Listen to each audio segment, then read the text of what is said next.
கோவையில் செண்டை மேளம் முழக்கத்துடன் கோணியம்மன் கோவில் தேரோட்டம் கோலாகலமாக நடைபெற்றது.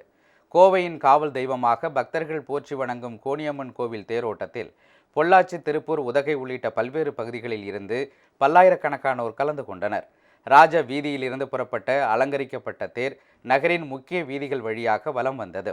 ஏராளமான பக்தர்கள் தேரினை வடம் பிடித்து இழுத்தனர். தேரோட்டத்தின் போது செண்டை மேள முழக்கமும் ஓம் சக்தி பக்தி முழக்கமும் விண்ணை பிளந்தன.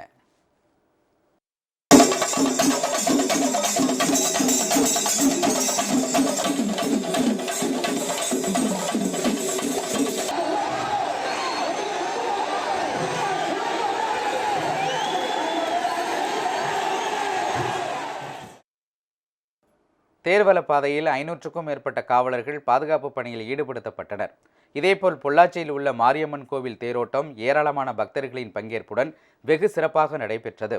மின் விளக்குகளால் அலங்கரிக்கப்பட்ட வெள்ளி தேரில் மஞ்சள் பட்டுடுத்தி பக்தர்களுக்கு அம்மன் அருள் பாலித்தார்.